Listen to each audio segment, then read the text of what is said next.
Hi viewers, welcome back to our channel Joy of delights. ఈరోజు మన ఛానల్లో perfect టెక్స్చర్తో vegetable upma ఎలా చేయాలో చూడండి. ఈసారి మీరు కూడా ఉప్మా చేస్తున్నప్పుడు ఇలా వెజిటేబుల్స్ వేసుకుని నేను చెప్పిన మెథడ్లో ఒకసారి ట్రై చేయండి, చాలా బాగా వస్తుంది. ముందుగా ఒక కడాయి తీసుకుని అందులోనే 2 టేబుల్ స్పూన్ల ఆయిల్ యాడ్ చేసి ఆయిల్ హీట్ ఎక్కిన తర్వాత ఒక పెద్ద ఉల్లిపాయ తరుగు కూడా వేసి రంగు మారేంత వరకు వేయించుకోండి. ఆనియన్స్ రంగు మారిన తర్వాత అందులోనే కొన్ని క్యారెట్ ముక్కలు, బీన్స్ ముక్కలు కూడా వేసుకోండి. ఇప్పుడు అందులోనే ఒక మీడియం సైజ్ పొటాటోస్ కూడా సన్నగా తరుక్కుని వేసుకోండి. ఇక్కడ పొటాటోస్ వల్ల మంచి ఫ్లేవర్ వస్తుంది. మీరు దాంట్లోనే పచ్చి బఠానీ కానీ లేకపోతే క్యాప్సికమ్ కూడా వేయచ్చు.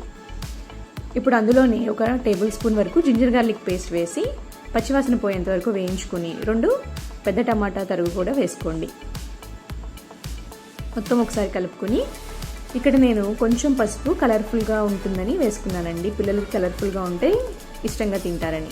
మీరు వద్దనుకుంటే దాన్ని స్కిప్ చేసేయచ్చు. ఉప్పు కూడా తగినంత ఉప్పు కూడా వేసుకుని కరివేపాకు రెబ్బల్ని కూడా వేసుకుని మొత్తం ఒకసారి కలుపుకొని మూత పెట్టి టమాటాలు, బంగాళదుంపలు మెత్తగా అయ్యేంత వరకు మగ్గించుకోండి. ఇలా మెత్తగా అయిన తర్వాత నేను ఇక్కడ చూపిస్తున్న బౌల్తో నేను రవ్వ తీసుకుంటున్నా, ఉప్మా రవ్వ. అందుకనే ఈ బౌల్తో 3 బౌల్స్ వరకు నీళ్ళు తీసుకున్నా. సో ఎప్పుడైనా కానీ మీరు ఏ గిన్నెలో రవ్వ తీసుకుంటున్నారో అదే క్వాంటిటీ 3 గిన్నెల వరకు నీళ్లు తీసుకోండి. పర్ఫెక్ట్ టెక్స్చర్ వస్తుంది. ఇప్పుడు నేను ఇక్కడ కొంచెం కారం యాడ్ చేసుకున్నాను, ఎందుకంటే పచ్చిమిరపకాయలు వేయలేదండి. మీరు పచ్చిమిరపకాయలు వేసుకునేటట్లయితే కారాన్ని స్కిప్ చేయొచ్చు. ఇప్పుడు ఎసరు బాగా మరిగిన తర్వాత రవ్వని ఇలా చూపిస్తున్నట్లుగా వేసుకుంటూ కలుపుతూ ఉండలు లేకుండా మొత్తం కలుపుకోండి. మీరు కనుక కదపకపోతే ఉండలు కట్టేస్తుంది. సో జాగ్రత్తగా కలుపుకోండి.